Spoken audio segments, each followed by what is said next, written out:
असतो मा सद्गमय तमसो मा ज्योतिर्गमय मृत्योर्मा अमृतं गमय. शिक्षण प्रसारक मंडळ कसबा नूल या नावाने 15 जून 1956 रोजी कैलासवासी ईश्वरप्पा नडगदली यांनी आपल्या शिक्षणप्रेमी सहकाऱ्यांच्या मदतीने प्रथम न्यू इंग्लिश स्कूल नूल, त्यानंतर न्यू इंग्लिश स्कूल कौलगे या संस्थांची स्थापना केली. त्याच्यानंतर या संस्थेचे चेअरमन बनलेले त्यांचे चिरंजीव कल्लापना नडगदली यांच्या प्रयत्नातून न्यू इंग्लिश स्कूल खनदाळ या शाखांची स्थापना झाली. आमची शाळा ही केवळ शिक्षण देणारी संस्था नाही, तर ती विद्यार्थ्यांच्या आयुष्याला दिशा देणारी एक प्रेरणादायी जागा आहे. शाळेची सुरुवात साध्या पायाभरणीने झाली असली तरी आज ती एक भक्कम शिक्षणाचा गड म्हणून उभा आहे. यशस्वी विद्यार्थी, समर्पित शिक्षक आणि सहकार्यशील पालक हे शाळेचे खरे आधारस्तंभ आहेत. या शाळेतील प्रत्येक क्षण आमच्यासाठी अविस्मरणीय आहे. वर्गातील शिकवण, मैदानावरचे खेळ, सांस्कृतिक कार्यक्रम, विज्ञान प्रदर्शन आणि वाचनालयातील अभ्यास हे सर्वच अनुभव आमच्या व्यक्तिमत्वाला घडवणारे आहेत. शिक्षकांनी दिलेले धडे आणि शाळेने शिकवलेली नैतिक मूल्ये ही आयुष्यभर आमच्या सोबत राहणार आहेत. येथील शिक्षक फक्त पुस्तकातील ज्ञान देत नाहीत, तर आमच्यात विचारांची स्वतंत्र पेरणी करतात. त्यांनी दिलेले पाठ आणि शिकवलेल्या गोष्टी आमचं आयुष्य समृद्ध करतात.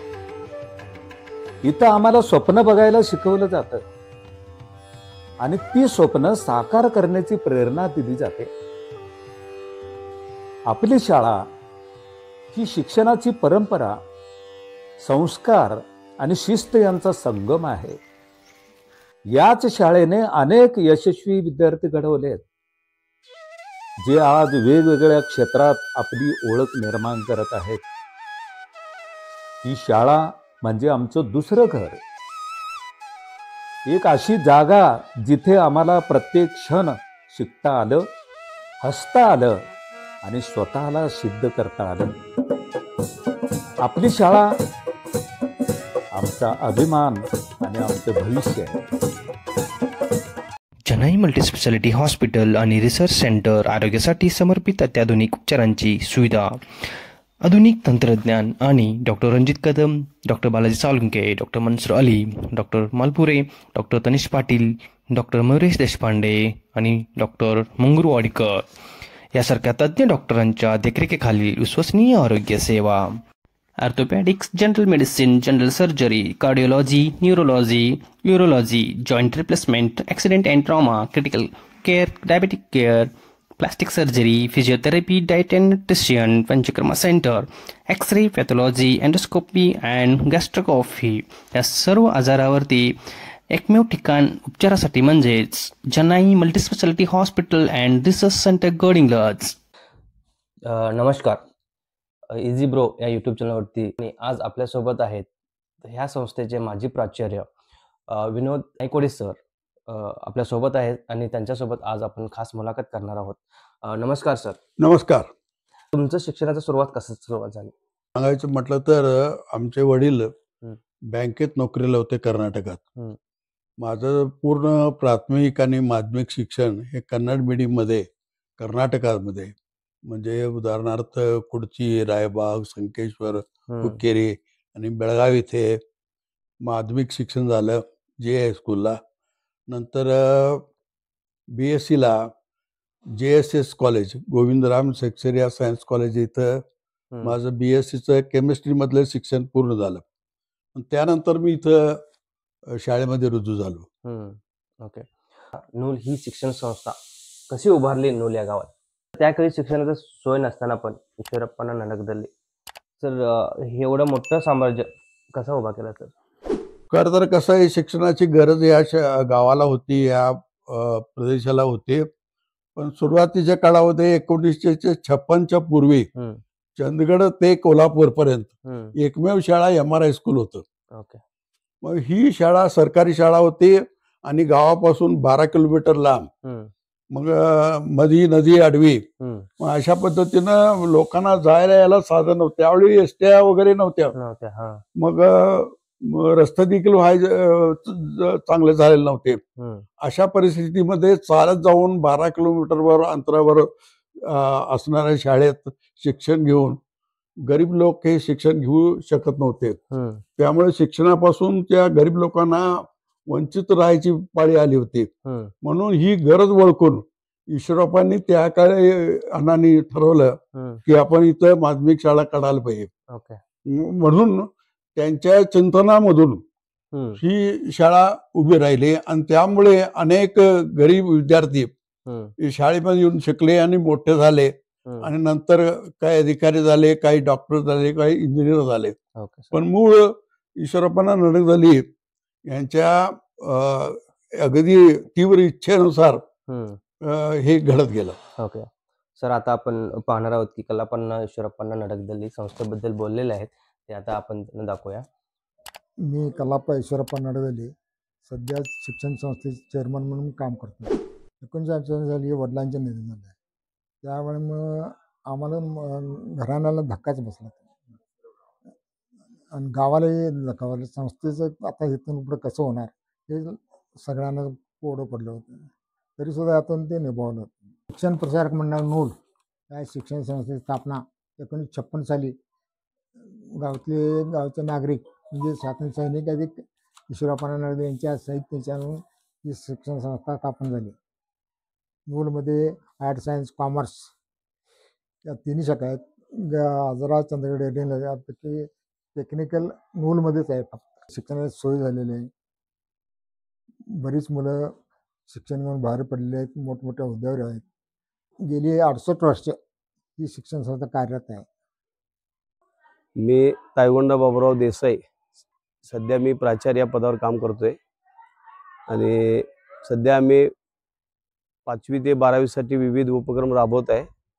ज्याच्यामध्ये 5वीचे स्कॉलरशिप, 5वी नवोदय, त्याच्यानंतर 6वी आणि 7वीसाठी MSSP परीक्षा, 8वीसाठी NMMS आणि 8वीसाठी स्कॉलरशिप परीक्षा आणि 10वीसाठी नियमित मासिक आणि आठवड्यातून सराव परीक्षा आम्ही नियमितपणे घेतोय. त्यामुळे आमच्या उपक्रमातून त्याच्यानंतर नियमितपणे आम्ही प्रत्येक वर्गाचे आता किमान आमचे 2 ते 3 पालक मेळावे झालेले आहेत आणि पालकांचा उत्कृष्ट असा प्रतिसाद त्या ठिकाणी मिळतोय.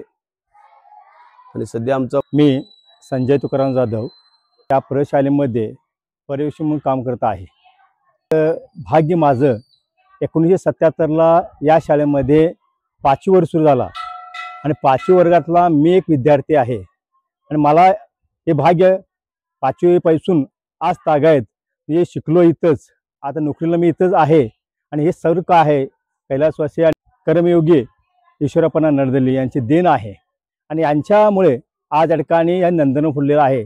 एक चेअरमन जे आहेत कलाप्पा नडगदले यांच्या ठिकाणी मी ऋणी आहे. मी वैभव बाबूलालच्या न्यू इंग्लिश स्कूल नूल वरिष्ठ लिपिक. मी येथे जवळजवळ 30 वर्षे काम करत आहे. आमची कामकाज ग्रामीण भागात व महाराष्ट्रामध्ये जवळपास चांगल्या प्रतीचे आहे. आमच्या शाळेतील एकंदरीत संस्थेचे कामकाज व शाळेचे कामकाज एकदम समाधानकारक आहे आणि चांगल्या प्रगतीकडे वाटचाल करत आहे. तर त्या काळी ईश्वरप्पा नडगदले यांना नूलमध्ये शिक्षणाची गरज आहे कधी भासली सर त्यांना? ते त्यांचे चिरंजीव कलापण्णा इथं 7वी पर्यंत त्यांनी शिक्षण घेतलं. इथं 7वी पर्यंत शाळा होती. ते शाळेचे उत्तीर्ण झालेत. पुन्हा 8वीचा वर्ग नव्हता इथं. 8वीला शिकायला काही सोय नव्हती. त्यामुळे कलापण्णांच्या ह्याच्यातनं मग एका फक्त मुलासाठी नसना संपूर्ण परिसरासाठी शाळा पाहिजे. त्यांचा मुलगा त्यांच्याकडे पैसे होते, त्यांनी कुठेही शिक्षण घेतलं तर ते चालत होतं. शहरात घेऊन ते शिक्षण घेतले असते, परंतु ईश्वरप्पांनी व्यापक विचार केला. फक्त आपल्या एका मुलाचं भलं होण्यापेक्षा सगळ्या समाजाचं भलं व्हावं, परिसराचं भलं व्हावं, यासाठी त्यांनी शाळा चालू केली. नूल व नूल सभोवतालच्या गावामध्ये शिक्षण अर्धवट होते असं ईश्वरप्पांना वाटला त्यावेळेस, कारण 7वीपर्यंत शिक्षण होतं त्यावेळेस. तर त्यांना कधी कळालं की ह्यांचं अर्धवट होऊ नये, या मुलांचं भविष्य तिथेच थांबू नये, त्यांनी पण पुढे जावं. तर त्यासाठीचं धडपणाचं काय आहे सर, त्याच्याबद्दल काय सांगू? तर ते काय झालं, हे संस्था स्थापन झाली 1956ला. मग सुरुवातीला मारुती मंदिरमध्ये शाळा भरत होती. मग विद्यार्थी संख्या वाढल्यानंतर मग पाटलांच्या वाड्यात शाळा भरत होती.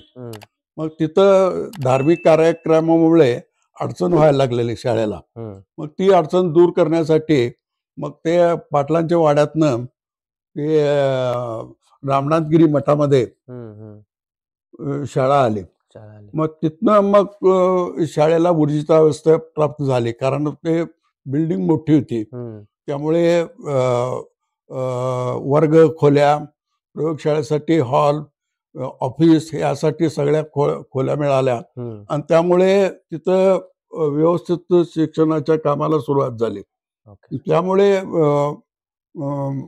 आता ती विद्यार्थ्यांची संख्या वाढत गेली. विद्यार्थी एवढे वाढले की 1000च्या वर पट गेला. पट गेल्यानंतर एवढ्या सगळ्या लोकांची सोय त्या मठामध्ये होत नाही. एक वर्गाच्या 4-4 तुकड्या व्हाव्या लागल्या. त्यामुळे ह्याच्यातनं जागेची समस्या, जागेचा प्रश्न उभा राहिला.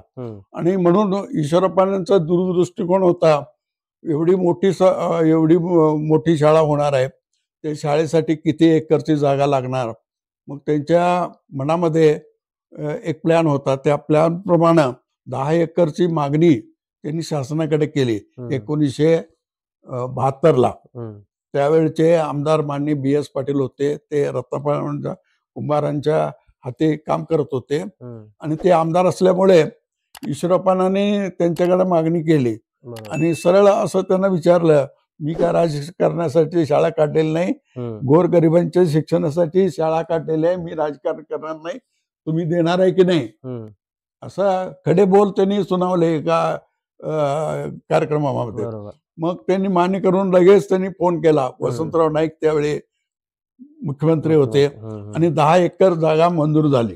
आणि 1972ला 10 एकर जागा शाळेला, क्रीडांगणासाठी 4 एकर आणि इमारतीसाठी 6 एकर अशा पद्धतीनं 10 एकर जागा ईश्वरप्पांनी आणि ते इतर जे संचालक होते ते सगळ्यांनी मिळून ते जागा मिळवली. हे सगळ्यात अगोदर पहिली स्टेप आहे. ते अतिशय उत्तम त्यांनी काम केलं. सर, संस्था म्हणजे एक संचालक मंडळाची गरज आहे, पण त्यावेळेस संचालक मंडळ तयार करण्यासाठी किती धावपळ झाला सर, त्यावेळेस किती कष्ट झालं? याच्यामध्ये तरी फार महत्वाचं कौशल्य आहे. ते ईश्वरप्पांच्या ठाई अगदी टासून भरलेलं होतं. त्यांनी अनेक लोकांना गोळा केले. सुरुवातीला ते स्वतः, त्याच्याबरोबर Anandrao Chavan, Anantrao तेलवेकर, Bhiya Chougule Guruji, Dinkarrao Shinde, doctor LB Naikwadi, doctor Ambalal Shah, Shankarappa Bhimappa Nadakdali, Gurusiddhappa Wali, Ramappa अरबोळे, महालिंगप्पा Maharudrappa नडकदली, बसकोंडा Shivgonda Patil, Balasaheb मलगोंड Desai आणि AR चौगले. AR चौगले त्यावेळी मुख्याध्यापक होते. या 15 लोकांना धरून त्यांनी एक मीटिंग घेतली आणि हे मूळ प्रवर्तक आहेत, म्हणजे संस्था स्थापना करणारे संस्थापक लोक आहेत. यांची एक मीटिंग त्यांनी वकारत घेऊन ते 1956 साली हे मुहूर्तमेढ रोवला आणि संस्था स्थापन झाली. सर, एवढं 15 लोकांच्या मध्ये एकजूट कसा असतं सर त्यावेळेस? अतिशय, कारण ह्याच्यामध्ये सगळे आनंदराव तेलवेकर, आनंदराव चव्हाण आणि परापार बोळे हे स्वातंत्र्य सैनिक होते. बरोबर. आणि doctor LB Naikwadi, doctor Ambalal Shah हे व्यवसायानं डॉक्टर होते, रुग्णांची सेवा करत होते. आणि बाकी सगळे शेतकरी आणि व्यापारी होते. त्यामुळे ते एकमेकांच्या मध्ये संबंध होते आणि हे सगळे समाजकार करणारे चांगले लोक, अतिशय नावाजलेले, घराण्यांना अतिशय पुढारलेले आणि प्रगतीपथावर असलेले अशा पद्धतीचे लोक होते. आणि त्यामुळे त्यांच्यामध्ये एकमेकांच्या मध्ये सख्य होतं, म्हणून ते एकत्रित आले आणि पुढचं उद्दिष्ट त्यांनी गाठलं. बरोबर सर. हा सर, आता संचालक मंडळ आल्यानंतर आता विद्यमान संचालक मंडळ पण आपल्यात आहेत. त्यांच्या संस्थेबद्दल काय बोलले आहेत आता आपण पाहून घेऊया. नमस्कार, मी विलास शंकरराव कुलकर्णी, राहणार नूल. मी सध्या शिक्षण प्रसारक मंडळ कसबा नूलचा संचालक म्हणून कार्यरत आहे. परंतु त्याच्यापेक्षाही माझा या शाळेशी आणि संस्थेशी तिन्ही फेजमध्ये, तिन्ही काळामध्ये चांगला संबंध रुजलेला आहे. 1962 ते 1966 मी या न्यू इंग्लिश स्कूल नूलचा विद्यार्थी होतो. त्यानंतर 1982 ते 2007 पर्यंत या शाळेमध्ये शिक्षक म्हणून कार्य केले आणि 2007 नंतर या संस्थेचा संचालक म्हणून कार्यरत आहे. हे तिन्ही ह्याच्यामध्ये काम करताना मला अतिशय आनंद आणि अभिमान वाटतो. याचं कारण असं आहे की ही जी माझी शाळा आहे, ही शाळा, हिचं ब्रीदच मुळात असं आहे, असतो मा सद्गमय, तमसो मा ज्योतिर्गमय, मृत्योर्मा अमृतगमय. म्हणजे काय, ही संस्था, या संस्थेच्या शाळा या समाजाला, विद्यार्थ्यांना अंधाराकडून प्रकाशाकडे नेतात, असत्याकडून सत्याकडे नेतात आणि तत्कालिक कारणापासून अमरत्वाकडे, म्हणजे अमर गोष्टीकडे नेतात, मृत्यूपासून अमर चिरंतन जे सत्य आहे ते त्याकडे घेऊन जाते. तर अशा या शाळेमध्ये या परिसरातील विद्यार्थ्यांची सर्व प्रकारचं शिक्षण मिळण्याची सोय व्हावी. कौलगीमधील इमारत इंग्लिश स्कूल कौलगीची, ती सुद्धा अतिशय सुंदर रम्य अशा वातावरणात आहे आणि त्याच्यावरचा बिंदू म्हणजे न्यू इंग्लिश स्कूल खंडाळची इमारत सुद्धा अद्ययावत अशी आहे आणि त्या ठिकाणी खंडाळ आणि परिसरातील मुलं शिक्षण घेतात.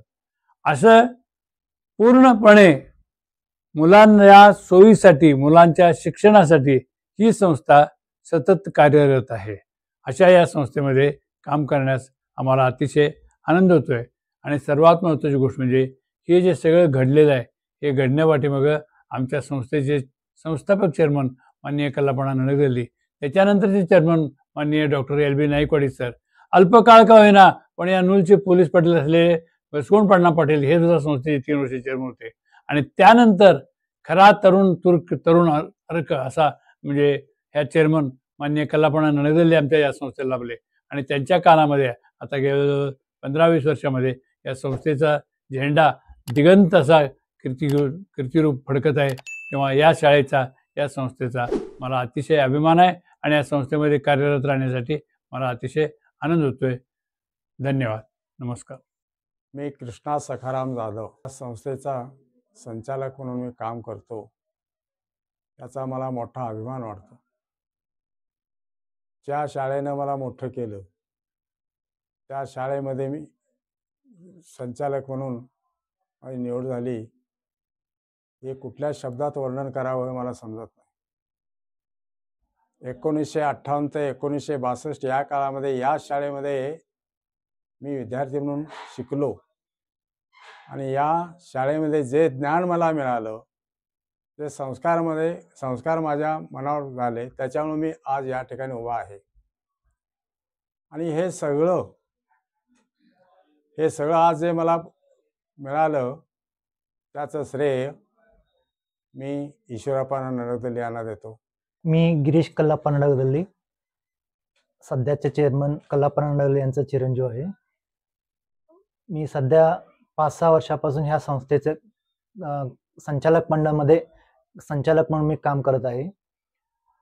मी जेव्हा लहान होतो, म्हणजे जवळजवळ मी 3री किंवा 4थी इयत्तेमध्ये होतो, तेव्हा संकेश्वरून आजोबा नूलमध्ये यायचे. मधले ते हिटणी मार्गामधून चालत यायचे, हिटणीला नदीमध्ये आंघोळ करायचे, शाळेकडे यायचे, बांधकामचं सगळं व्यवस्थापन बघायचे त्यानंतर 1168 वर्ष हे काय शिक्षण संस्था सुरू आहे, त्यामध्ये कुठलाही प्रकारचे हे झालेले नाही आहे. एकदम निर्भीड निस्वार्थ मनाने सगळ्यांनी इथं राबलेले आहेत. नमस्कार, मी नानाप्पा माळगी या संस्थेत काम करतो. अगोदर डायरेक्टर म्हणून काम करत होतो 10 वर्ष. त्याच्यानंतर मी एक 10-12 वर्ष झाली सेक्रेटरी म्हणून काम करतो. आमच्या संस्थेचं आता कामकाज सुरू आहे, प्रगती करत आहोत. संस्थेमार्फत विद्यार्थ्यांना हॉकीसाठी प्रोत्साहन करतो. त्यांना गेल्या वर्षी ते दिल्लीला जाऊन खेळून आले, नॅशनल लेवलला खेळतात. ह्या वर्षीसुद्धा त्यांनी नॅशनल लेवलला सिलेक्ट होत आहेत, अजून सुरू आहे त्यांचं. आणि कॉलेजचं म्हटलं तर तुम्हाला गेल्या वर्षीचा आमचा 12वीचा निकाल आर्ट्स, सायन्स, कॉमर्स तिन्ही शाखेचं 100% निकाल झालेला आहे.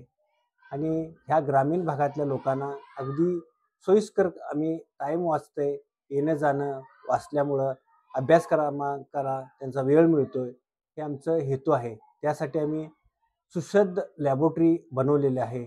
लॅबोरेटरी फार सोयीस्कर आहे त्या सायन्स विभागासाठी.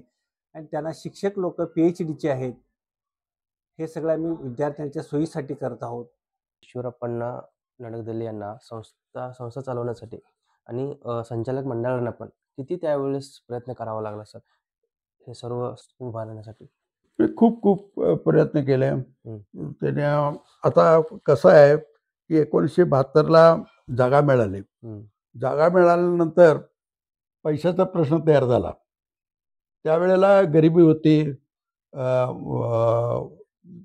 सगळ्या ठिकाणी ऊस पिकत नव्हता. ऊस काहीच ठिकाणी काही शेतकरी पिकवत होते.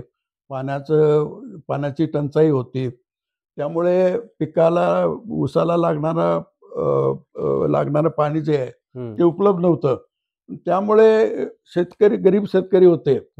मग त्यामुळे व्यापार नाही, त्यामुळे शेतीतलं मोठं उत्पादन नाही, कमी पैसे होते, त्यामुळे गरिबी होती. अशा वेळेला रक्कम गोळा करणे अतिशय कठीण काम होतं. मात्र त्या संचालकापैकी तिघं एकत्रित आलेत. त्यावेळचे शटस्थल ब्रह्मी चंद्रशेखर शिवाचार्य महास्वामीजी यांच्या मार्गदर्शनाखाली VR चौगले सर आणि ईश्वरप्पा नडगदले हे तिघे एक गावात फिरून वर्गणी गोळा केली. त्यापैकी ईश्वरप्पांनी 5,000 रुपये दिले. त्यानंतर डॉक्टर LB नाईकवाडी यांनी 5,000 दिले. त्यानंतर शंकरप्पा भीमप्पा नडगदले हे 5,000 रुपये दिले.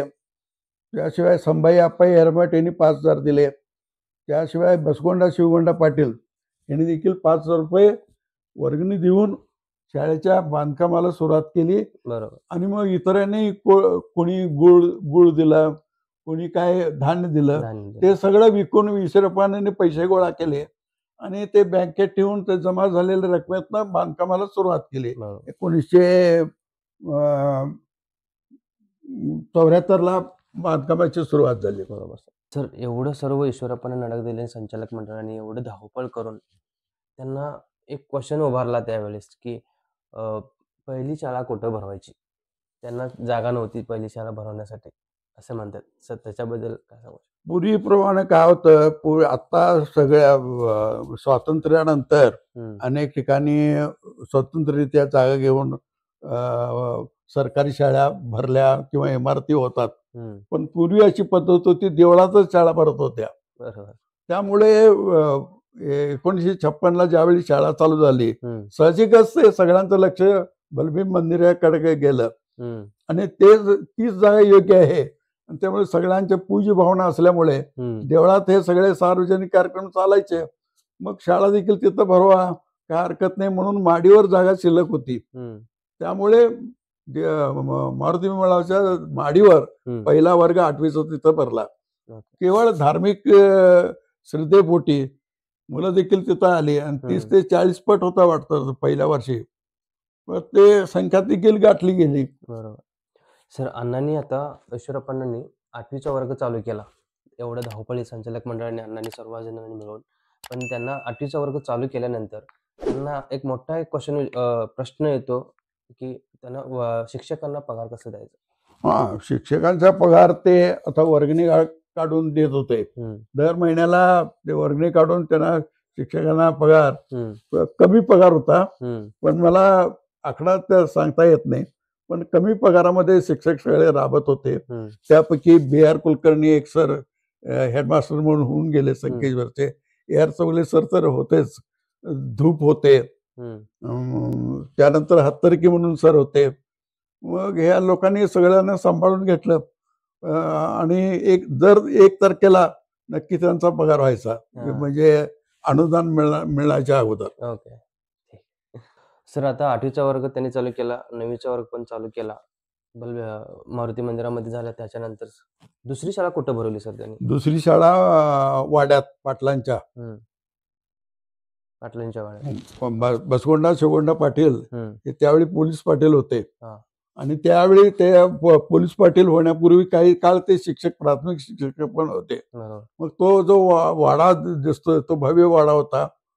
त्याला जुनी परंपरा आहे की बेनाडेकरांचा वाडा, परंपरेनंतर ते पोलीस पाटलांच्याकडे तो वाडा गेला.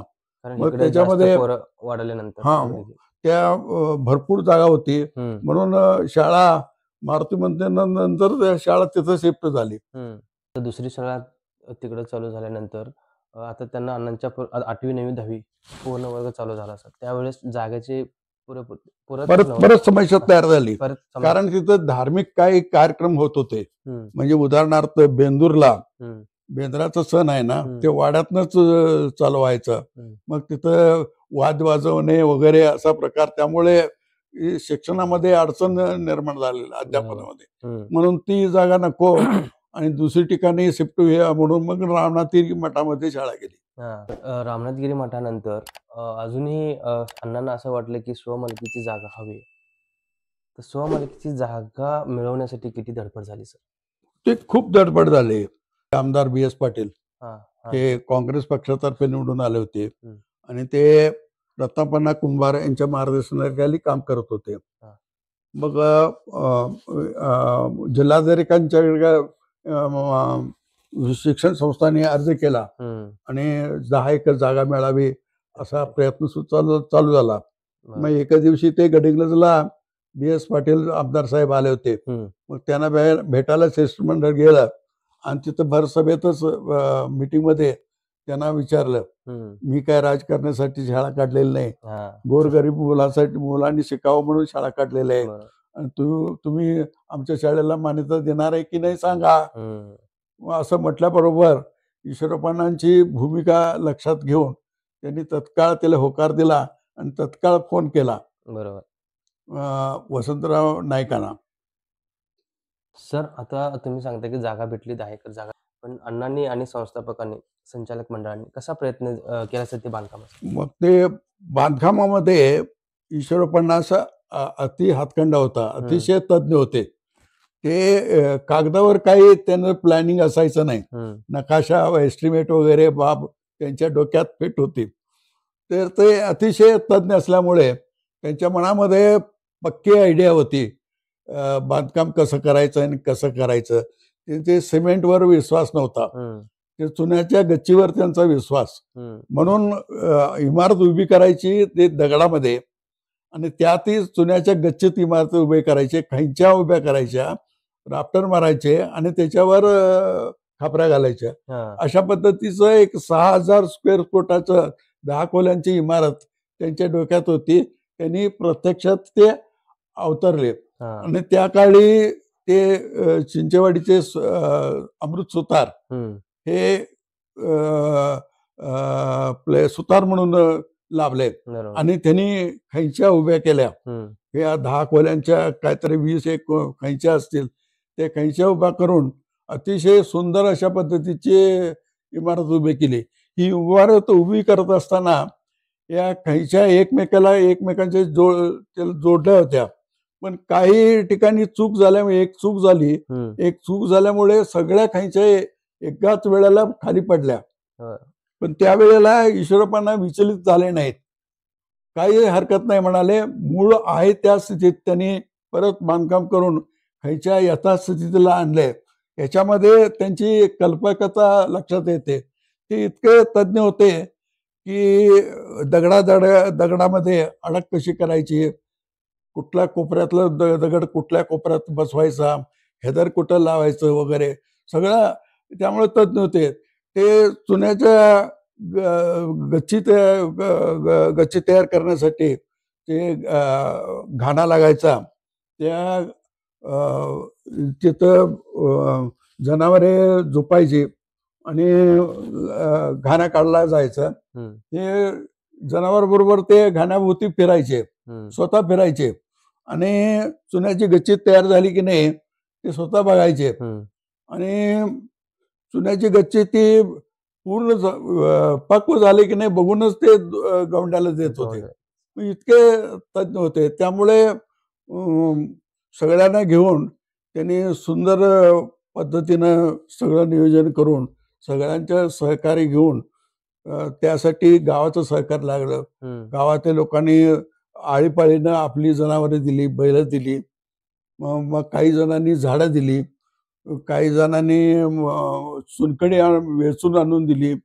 मग भट्टी काढली, भट्टीतनं ते चुनखडी जाळली, चुनखडी आणून मग त्यात वाळू मिक्स करून मग ते चुन्याची गच्ची तयार झाली. बरोबर. सर अण्णांनी शिकलेले नव्हते, इंजिनियर पण नव्हते, पण एवढं तरबेज कसं काय सर ते इंजिनियर ते पूर्वीपासून त्याचं लक्ष होतं हे बांधकामाकडं.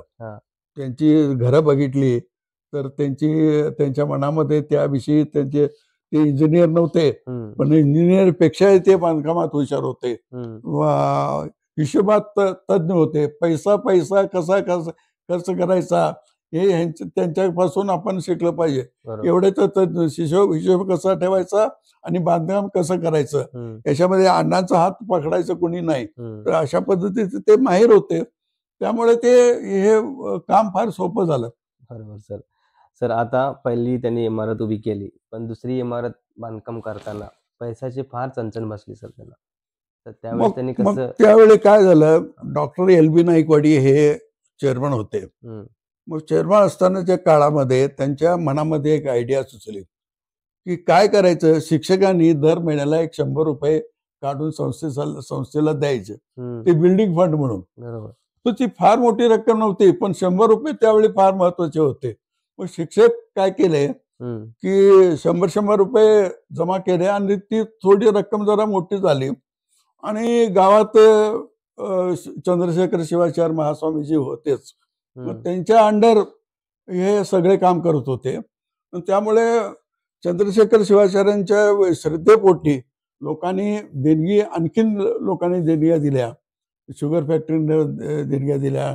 नंतर आणि काही लोकांनी त्याच्यामध्ये वसंत शिवराम पाटील आहेत, दाखोजी आहेत, काजी आहेत, मग अशा पद्धतीचे लोक तिथं परत कुरणकर आहेत, हे नंतर परशुराम शिंदे आहेत, शेखर माळगे आहेत, की असे जे लोक आहेत याने जाधव सर आहेत, कृष्णा सखाराम जाधव, हे असे लोक परत देणगी देऊन ते प्रोत्साहित केले. बरोबर. मी संजय राजाराम थोरात. ग्रंथालयाच्या माध्यमातून मुलं लायब्ररीपर्यंत येतात, स्वतः पुस्तकं हाताळतात आणि त्यांना आवडणारी पुस्तकं घेऊन जातात आणि वाचून परत आणून देतात.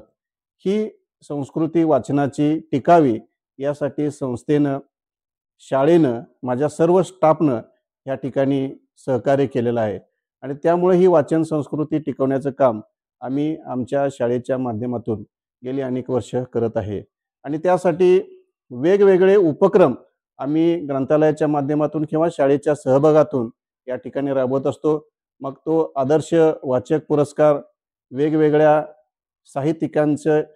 साहित्यिकांची व्याख्यानं या ठिकाणी आयोजित केली जातात आणि मुलांच्या मध्ये वाचन संस्कृती वाढीस लागावी यासाठी वेगवेगळे उपाय किंवा उपक्रम राबवण्याचं काम या ठिकाणी केलं जातं.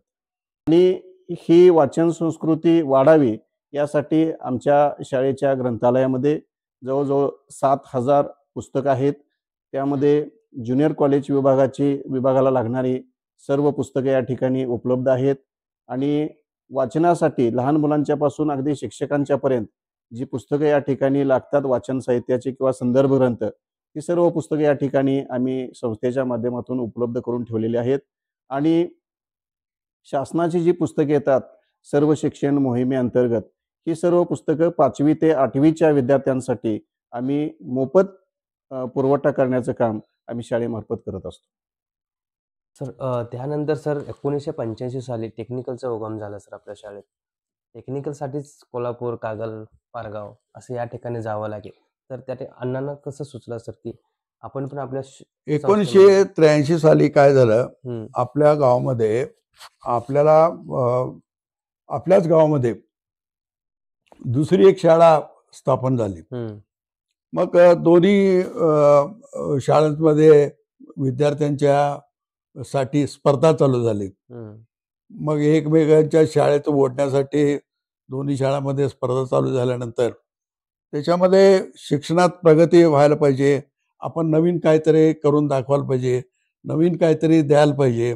मग अशा पद्धतीचा विचार संचालक मंडळामध्ये चालू झाला आणि त्याला धरून मग एक गोष्ट करायला पाहिजे. पुढं इंजिनिअरिंगला जात असताना त्याच्या खाली काय तर प्राथमिक माध्यमिक शिक्षणाच्या पातळीवर काहीतरी करायला पाहिजे असा विचार संस्थेच्या मनात चालू होता. आणि तो एकदा इंजिनिअरिंगच्या विद्यार्थ्यांच्या मदतीसाठी खालच्या माध्यमिक शिक्षण स्तरावर सहाय्य करण्यासाठी इथं टेक्निकल विभाग उघडायला पाहिजे असं वाटलं.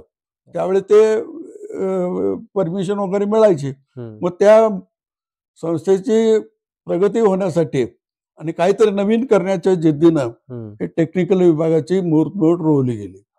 आणि ह्याच्यासाठी माननीय त्यावेळचे महसूल मंत्री, त्यावेळेचे माननीय मंत्री रत्नापण्णा कुंभार, अन्न आणि नागरी पुरवठ्याचे मंत्री होते. मग त्यांच्याकडे हा प्रस्ताव आम्ही घेऊन गेलो इचलकरंजीला. मग इचलकरंजीला ते नव्हते, ते काही कारणासाठी बॉम्बे हॉस्पिटलला ऍडमिट होते. त्यांच्या पायाला काहीतरी जखम झाली होती, पाय फ्रॅक्चर झाला होता. मग आम्ही तडक बॉम्बे हॉस्पिटल गाठली आणि गाठून त्या हॉस्पिटलमध्ये त्या स्थितीत असताना त्यांच्या प्रस्तावावर सही घेतली आणि प्रस्ताव आम्ही शासनाला दिला आणि शासनाने ते मंजूर केलं. ओके सर, आता याच्या पुढे टेक्निकल विभागाचे शिक्षक बोलतील. नमस्कार, मी विद्याधर विरूपाक्ष लगडी या आपल्या प्रशालेमध्ये तांत्रिक विभागामध्ये सहाय्यक अधिव्याख्या या पदावर मागील 20 वर्षापासून काम करत आहे. आपली ही जी शाळा आहे ती कौशल्यावरती भर देणारी शाळा आहे. मागील 40 वर्षापासून या आपल्या प्रशालेमध्ये तांत्रिक विषय शिकवला जातो. गडिंग्लज, आजरा, चंदगड या 3 तालुक्यामध्ये ही एकमेव शाळा आहे ज्या ठिकाणी मुलांचा सर्वांगीण विकास व्हावा, मुलं स्वयंरोजगारीत बनावीत, आपल्या पायावर उभे राहावीत किंवा पुढे BE, ITI, डिप्लोमा यासारखे शिक्षण घेऊन भारताच्या औद्योगिक क्षेत्रामध्ये विकास जो होणार आहे त्या विकासामध्ये हातभार लावावा यासाठी आम्ही सर्व स्टाफ आणि आमची संस्था कार्यरत आहे. आपल्या शाळेबद्दल सांगायचं झालं तर आत्ताच्या काळामध्ये कौशल्य विकास ही काळाची गरज आहे हे आता भारतीय सरकारला लक्षात आलंय. म्हणून नवीन शैक्षणिक धोरणामध्ये आत्ता इयत्ता 6वी पासून कौशल्य विकास हा विषय सुरू केलेला आहे. मात्र आपल्या संस्थेची दूरदृष्टी इतकी आहे की 1984 पासून आपल्या या शाळेमध्ये NSQFने जो अभ्यासक्रम संरचित करून दिलेला आहे असा मेकॅनिकल टेक्नॉलॉजी हा विषय शिकवला जातो. आज तागायत एकूण 650च्या वर विद्यार्थी हे आपले पुणे, मुंबई, बेंगलोर यासारख्या ठिकाणी वेगवेगळ्या विविध पदावरती औद्योगिक क्षेत्रामध्ये कार्यरत आहेत. त्यात उल्लेखनीय बाब सांगायची झाली तर आमचे माजी काही विद्यार्थी आहेत ते सध्या RTO ऑफिसर आहेत, काही औद्योगिक महामंडळावरती निरीक्षक पदावरती आहेत, तर काही ITI पूर्ण करून कोल्हापूर, पुणे, मुंबई सारख्या ठिकाणी वेगवेगळ्या कंपन्यामध्ये युनियन लीडर या पदावरती कार्यरत आहेत.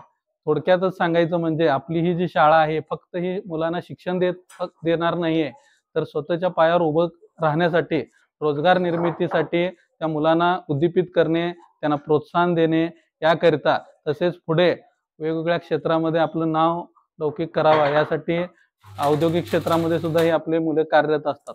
थँक्यू. टेक्निकल विभाग पण चालू झाला, सक्सेसफुली ते चालू होत आहे. आणि त्याच्यानंतर ज्युनियर विभाग पण चालू केला सर, 11वी 12वी आर्ट्स कॉमर्स. बऱ्याच दिवसापासून साधारण 1990 पर्यंत 1988 पर्यंत 11वी 12वी शिकण्यासाठी पुढं मुलं गडिंग्लजला जायची. मग त्यावेळेला एसट्या पण कमी होत्या, जाण्या येण्याचा प्रश्न होता. त्यामुळे एस टी वेळेवर यायची नाही, आली तरी ती भरून यायची आणि मुलांना सकाळी गेलं की संध्याकाळी यायचं. अशा पद्धतीच्या सगळ्या कष्टातून मुक्त होऊन इथल्याच ग्रामीण भागातले विद्यार्थी त्यांची सोय व्हावी, जवळच्या खेडेगावातल्या लोकांची सोय व्हावी. इथं आर्ट्स आणि कॉमर्स विभाग सुरू करण्याचा विचार चालू झाला 11वी 12वी.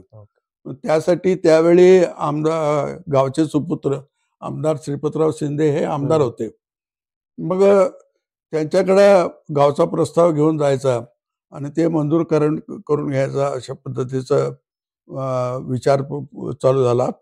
आणि त्यावेळचे चेअरमन श्री ईश्वरप्पा नडकदली आणि त्यावेळचे मुख्याध्यापक श्री ए आर चौगुले यांच्या सल्ल्यानं आणि यांच्या निर्देशानुसार मी आणि विलास कुलकर्णी, प्रभाकर कुलकर्णी वगैरे आम्ही 3 जण मिळून मुंबईला गेलो.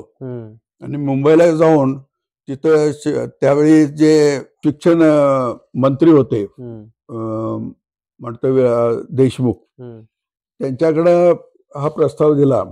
मग माननीय त्यावेळेचे आमदार श्रीपतराव शिंदे यांच्या मार्गदर्शनाखाली आम्ही त्यांना भेटलो आणि भेटल्याबरोबर त्यांनी स्वाक्षरी केली आणि उद्घाटनाला यायचं देखील त्यांनी कबूल केलं. आणि ते इथं आले आणि त्यांच्या श्रीपतराव शिंदे साहेबांच्या मार्गदर्शनाखाली ते येऊन 11वी 12वीच्या आर्ट्स आणि कॉमर्स कॉलेजचे उद्घाटन पण त्यांनी करून दिलं. ओके सर, आता एवढे झाले सर, तुम्हाला कधी वाटलं सर ईश्वरप्पा नडकदले यांना की कौलिगीमध्ये पण एक शाखा उभारावा? काय झालं, ईश्वरप्पांच्या कौटुंबिकरित्या ते गावाशी जोडलेले आहेत. त्यामुळे कौटुंबिकरित्या त्या गावात जोडल्यामुळे त्यांचं येणं जाणं कौलग्याला चालू होतं. तिथले लोक ईश्वरप्पांना ओळखत होते आणि कौलग्याचे लोक ईश्वरप्पांना ओळखत होते, ईश्वरप्पांना त्यांना ओळखत होते. आणि त्यामुळे तिथं ते काहीतरी शाळा उघडावी आणि तिथं मुलांचं कल्याण व्हावं असंच ईश्वरप्पांना वाटलं. बरोबर. आता बोलतील प्राचार्य, कौलगीचे प्राचार्य, त्यांचं त्या संस्थेबद्दलचं मनोगत त्यांनी व्यक्त करतील. नमस्कार, मी अरुण रामलिंग हिरेमठ, मुख्याध्यापक न्यू इंग्लिश स्कूल कौलगी. ह्यापूर्वी जवळजवळ 33 वर्षे मी सेवा या ठिकाणी या संस्थेमध्ये काम करत आहे. शिक्षण प्रसारक मंडळ नूल नावाची संस्था गडिंग्लज तालुक्यामध्ये पहिली ग्रामीण भागातली पहिली शाळा सन 1956 सुरुवात झाली आणि त्याची पहिली शाखा कौलगी या ठिकाणी संस्थापक चेअरमन कैलासवासी ईश्वरप्पा नडकदले यांचे नातेवाईक अशोकअण्णा शेट्टी यांच्या सहकार्याने कौलगी या ठिकाणी भावेश्वरी मंदिरामध्ये 8वीचा वर्ग सुरुवात केली. त्यानंतर 8वी 9वी 10वी असे 3 वर्ग वाढल्यामुळे, विद्यार्थी संख्या वाढल्यामुळे हे तिन्ही वर्ग अशोकअण्णा शेट्टी यांच्या वाड्यामध्ये शाळेला सुरुवात केली.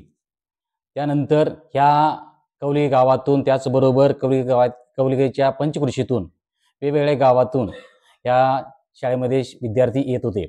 संस्थेच्या पदाधिकाऱ्यांचा एकच उद्देश होता की या कौलगी व कौलगी पंचकृषीतील गोरगरीब जनतेची मुलं शाळा शिकून सुशिक्षित व्हावीत, इथला संपूर्ण परिसर हा सुशिक्षितमय बनावा आणि त्याचबरोबर उच्च पदापर्यंत ह्या भागातले विद्यार्थी सेवा बजावण्यासाठी जावेत, हा एक प्रामाणिक उद्देश नजरेसमोर ठेवून या संचालक मंडळाने या ठिकाणी शाळा स्थापन केली.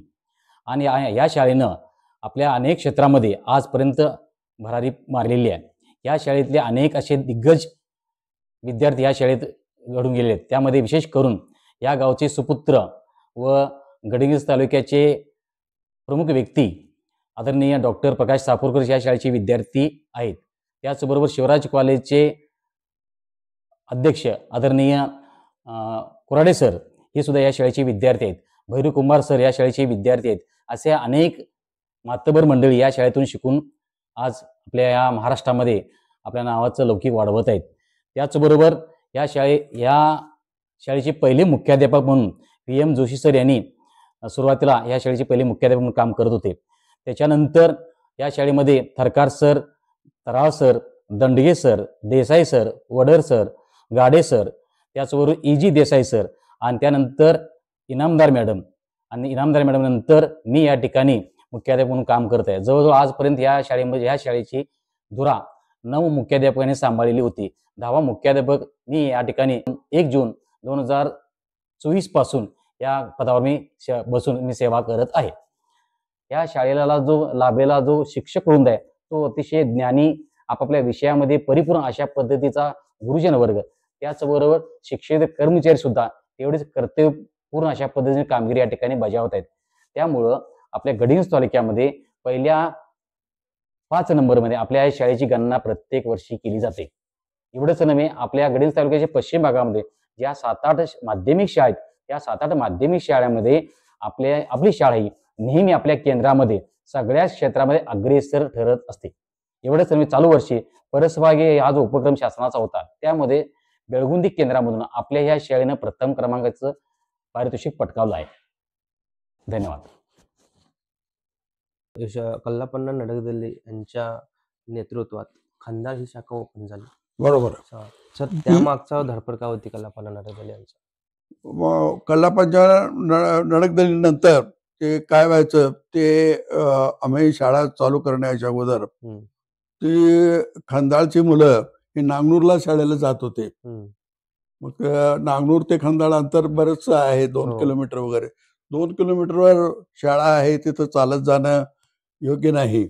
आणि नागनूरच्या विद्यार्थ्यांना शाळा ते नागनूरच्या गावामध्ये पाहिजे होतं.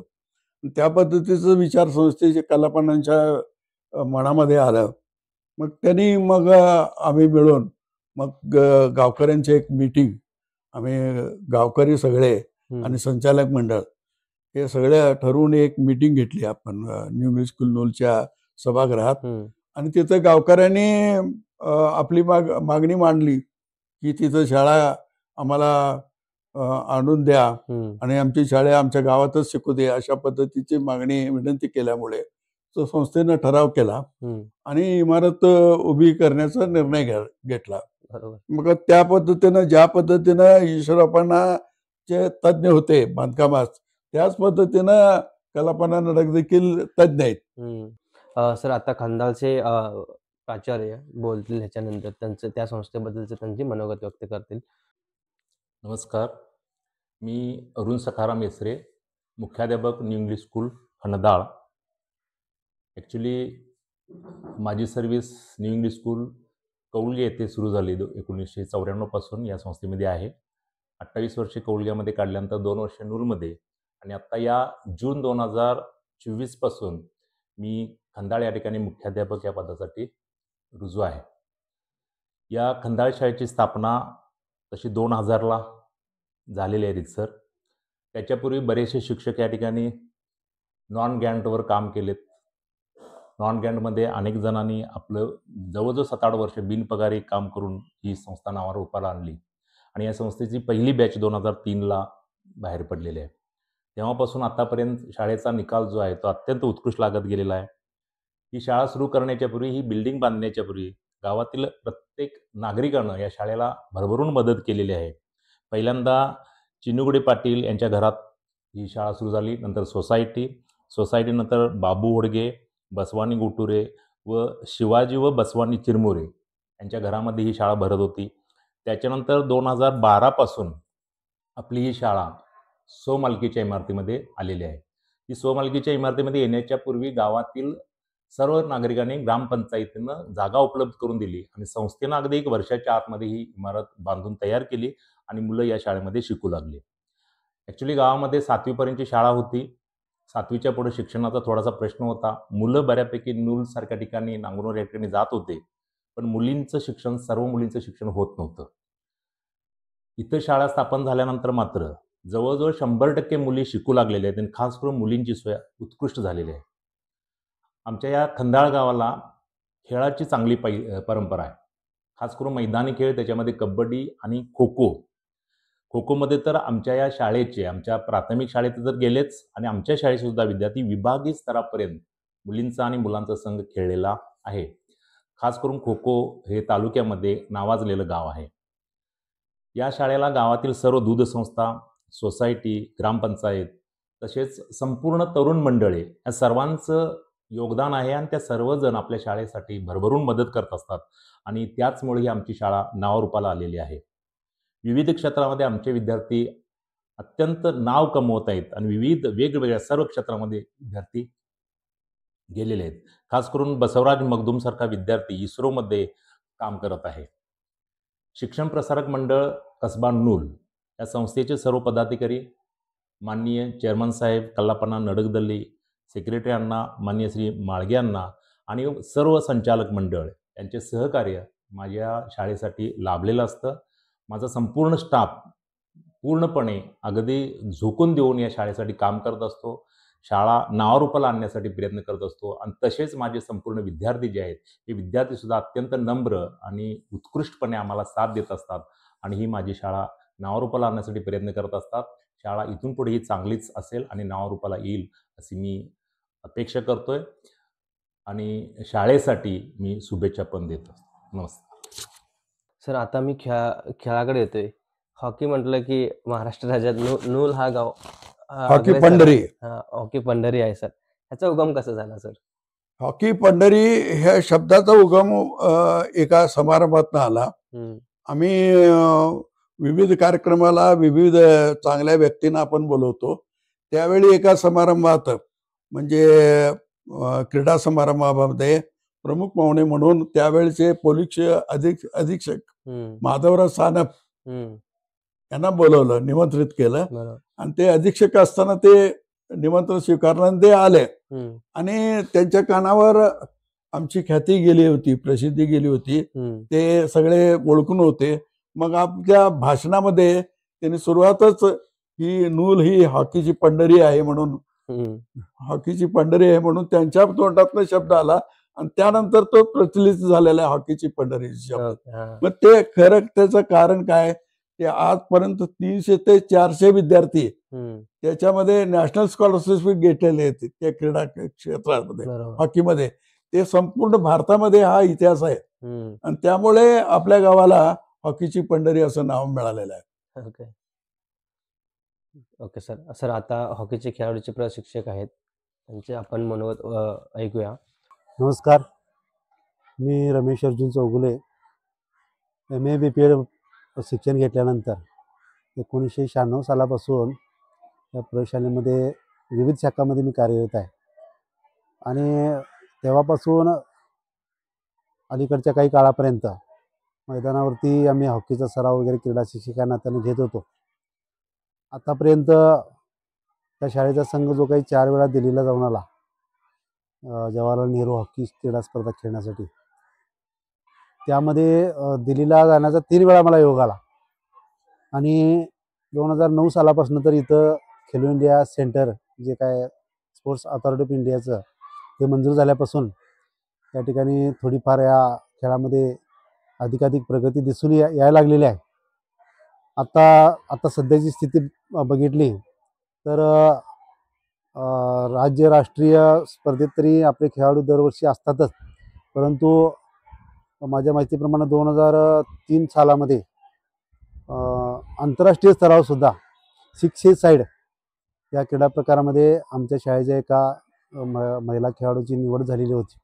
पण काही कारणास्तव नंतर ती स्पर्धा पूर्ण झाली नाही, त्यामुळे त्या स्पर्धेमध्ये काही सहभागी होता आलं नाही. परंतु आता सध्याची स्थिती पाहिली तर सानिका माने नावाची जी विद्यार्थिनी आहे आपल्या प्रशालेची, तर 12वीपर्यंतचं शिक्षण झालं. त्यानंतर ती आता आंतरराष्ट्रीय स्तरावरच्या ज्या काही स्पर्धा होतात त्यासाठी जी काही शिबिरं असतात राष्ट्रीय स्तरावरती, त्या शिबिरामध्ये ती प्रशिक्षण घेत आहे. लवकरात लवकर तिला ज्युनियर इंडिया संघामध्ये स्थान मिळण्याची आता शक्यता निर्माण झालेली आहे. एक उत्कृष्ट हॉकी खेळाडू म्हणून तिनं जवळजवळ 5-6 वेळा राष्ट्रीय स्तरावरती तिनं आपली कामगिरी नोंदवलेली आहे. माझ्या शेजारी या ठिकाणी आमचे दुसरे सहाय्यक शिक्षक क्रीडा शिक्षक मांगले सर या ठिकाणी आहेत. त्यांनी सुद्धा 2010 सालापासून या ठिकाणी हॉकीच्या क्षेत्रामध्ये कार्य करत असताना अनेक राष्ट्रीय खेळाडू घडवण्यामध्ये त्यांचा वाटा आहे. ते स्वतः ऑल इंडिया युनिव्हर्सिटी खेळलेले खेळाडू आहेत, पण ते सुद्धा आता एक सहाय्यक शिक्षक म्हणून इथं काम करतात. हॉकी एक्सटेन्शन सेंटरची आयडिया कशी आली सर आणि त्यांची वैशिष्ट्य काय आहे? हॉकी एक्सटेन्शन सेंटर हे साधारण 2008 साली त्याची निर्मिती झाली. त्याच्या अगोदर 1984 पासून आपलं नाव हे नकाशावर आलं, संपूर्ण महाराष्ट्राच्या नकाशावर आलं या हॉकीच्या संदर्भात. त्याची सुरुवात त्यावेळचे क्रीडा शिक्षक NDS सर, SR जाधव आणि AR चौले सर हेडमास्टर त्यांच्या मार्फत त्याची सुरुवात झाली त्यांच्यापासून. आणि 77 पासून हे खेळायला सुरुवात झाली आणि 77 पासून हळूहळू हे वाढत गेलं. आणि 1984 साली आमच्या मुलांनी नेहरू चषक जे आहे ते 15 वर्षाखालील त्या गटामध्ये त्यांनी महाराष्ट्रामध्ये नंबर 1 मिळवला, नेहरू चषक जिंकला. आणि त्याच्याद्वारे ते दिल्लीला जाऊन पहिली टीम आली ते 1984 ला. मग त्याच पद्धतीनं दुसऱ्यांदा 2002 साली नाशिक येथे झालेल्या स्पर्धेमध्ये मुलींनी अंडर 17 म्हणजे 17 वर्षाखालील मुलींचा संघ जिंकला, चषक जिंकला, नेहरू स्पर्धा जिंकली आणि दुसरी टीम दिल्लीला गेली. आणि तिसऱ्यांदा 2012 साली कोल्हापूर इथं स्पर्धा झाली. त्या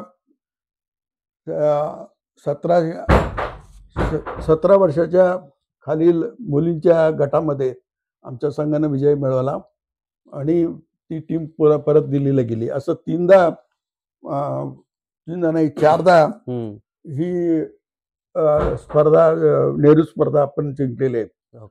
की हॉकी हा असा खेळ आहे की तो वर्षभर सगळ्या गटामध्ये खेळायचं म्हटलं तर साधारण ते 2 ते 3 लाख रुपये त्याला पैसे घालावे लागतात. परंतु शासनानं या मंजूरपैकी जे ग्रँट येते की आपल्याला व्यवस्थापकीय खर्च म्हणून किंवा जे स्पर्धेसाठी खर्च करतो तो खर्च एवढा होतो की सगळा पैसा त्यात घातला तरी ते पुरत नाही. त्यामुळे हॉकी स्टिक ची किंमत 1000च्या पुढे आहे. 1000 आहे, 2000 4000 पर्यंत स्टिक आहेत. मग एवढी चांगली स्टिक आणून खेळणे अतिशय महागडा खेळ आहे आणि त्यामुळे हे ग्रँड मधले पैसे पुरत नाहीत. हे संस्थेच्या लक्षात आल्यानंतर त्यावेळेचे म्हणजे आताचे चेअरमन कलापना नडगदल्ली यांच्या लक्षात आलं. पण मी हॉकीचा एक संघटक म्हणून मलाही लक्षात आलं की यात काहीतरी करावं म्हणून. मग हे मदत मिळवण्यासाठी काय करता येईल याचा विचार करता करता ते हॉकीचे NIS चे कोच परांडेकर म्हणून आहेत कोल्हापूरचे, त्यांचा एक मला फोन आला की आपण एक्सटेन्शन सेंटर चालू करणार आहोत आणि त्यासाठी प्रस्ताव तुम्ही द्या. मग प्रस्तावाचा नमुना घेण्यासाठी मी कोल्हापूरला गेलो आणि कोल्हापूरहून प्रस्ताव आणला. मग इथं मग त्यासाठी शिफारशी पाहिजे होत्या. पहिली शिफारस क्रीडा संचालक महाराष्ट्र राज्याचे म्हणजे त्यावेळी लक्ष्मीकांत देशमुख हे क्रीडा संचालक होते, त्यांची शिफारस पाहिजे होती. त्यांची शिफारस आपण मी आणि आगळगावकर वगैरे जाऊन आम्ही त्यांची सही मिळवली आणि त्यानंतर मग इथं येऊन परत त्याच्यावर खासदारांची सही पाहिजे होती. मग त्यावेळी खासदार निवेदिता माने या खासदार होत्या, त्यांची सही घेतली. मग एवढ्या प्रस्तावावर आपण प्रस्ताव पाठवून दिला आणि त्यांचे मग एक अधिकारी डायस, रॉकी डायस म्हणून होते, ते रॉकी डायस तिथं चाचणीसाठी आणि पाहणी करण्यासाठी आले आणि सगळे सर्वे केला त्याने आणि शिफारस करून वर पाठवून दिलं. बऱ्याच दिवसानंतर ते प्रस्ताव पेंडिंग होता, आपले पत्रव्यवहार चालू होते, पण माझ्या असं लक्षात आलं की यात आणखीन एका खासदाराची सही पाहिजे.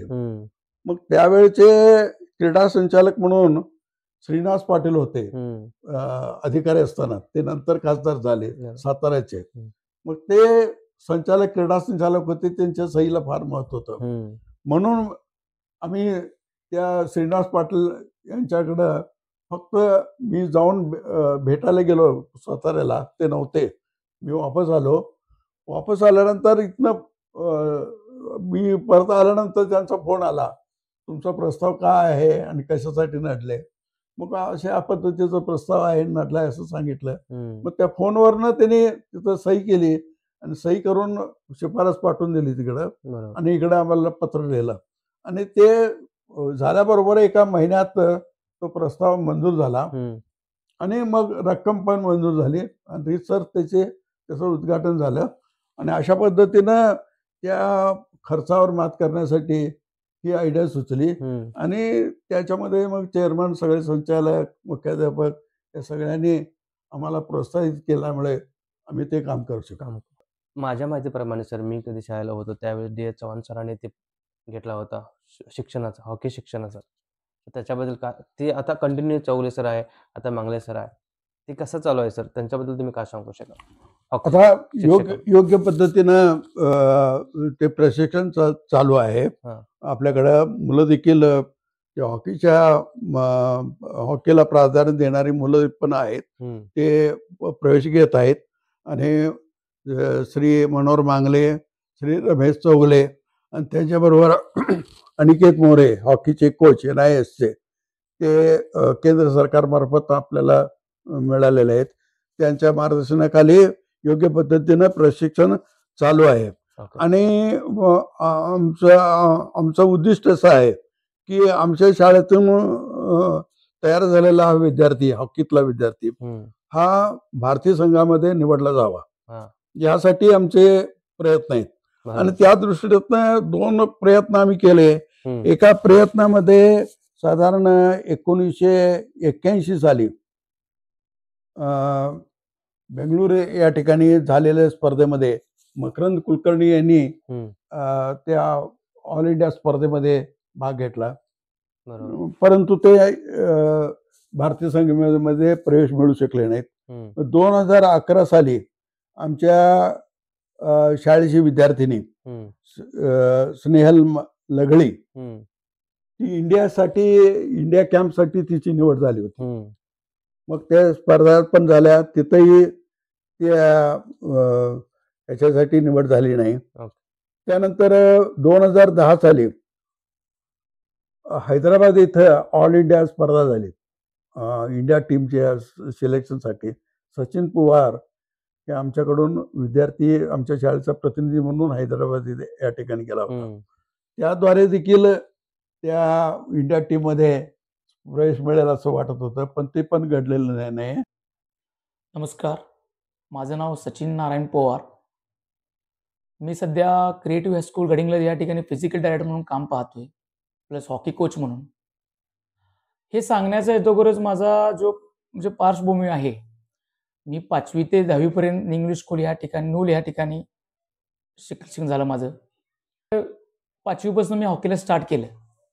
5वीपासून हॉकीला स्टार्ट केलं, त्यानंतर मला वाटतं 10वी पर्यंत आम्ही हॉकीचा सराव जोरात केला. मग ह्यासाठी आम्हाला जे स्वर्गीय D.S. चव्हाण सर, त्यानंतर माझे कोच ज्याने मला हॉकी स्टिक पकडायला शिकवली, ते आमचे रमेश चौगले सर, अमित चव्हाण सर, मनोहर मांगले सर, विनायक सावंत सर. या ठिकाणी आम्हाला हॉकी जी काय असते, ज्यांना हॉकी स्टिक पकडायचं, ज्यांची सकाळ संध्याकाळ प्रॅक्टिस घ्यायची, यांनी सुरुवात केली. त्यानंतर 2006ला माझं 10वीला असताना माझं पहिलं नॅशनल आंध्र प्रदेश या ठिकाणी झालं, आंध्र प्रदेश भीमावर या ठिकाणी झालं. त्यानंतर 2011ला नूलला साई सेंटर, जे साई सेंटर चालू झालं, ह्याच्या साई सेंटर चालू करण्याचा प्रयत्न हा आपले जे कोल्हापूर जिल्ह्याचे कोल्हापूर डिस्ट्रिक्ट हॉकी असोसिएशनचे उपाध्यक्ष विनोद नायकडे सरांनी केलं. त्यानंतर 2011ला माझं नॅशनल झालं, पुणे इथे नॅशनल झालं. त्यानंतर 2011ला माझं ज्युनियर इंडियासाठी सिलेक्शन झालं हैदराबाद या ठिकाणी. हैदराबाद ठिकाणी सिलेक्शन झालं, 1 महिना आमचं ट्रायल झाल्या, सिलेक्शन झालं, प्रॅक्टिस झाली.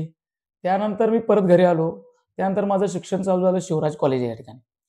मला एवढंच सांगायचं आहे की ह्या न्यू इंग्लिश स्कूल चं जेवढं आभार मानता येईल तेवढं मला कमीच आहे. ह्या संस्थेचे चेअरमन कल्लापना नंदले हे मला वाटते हॉकी टिकून ठेवायचं ह्यात त्यांच्या जेवढा म्हणजे जोश आहे तेवढा कुणाच्यात नाही.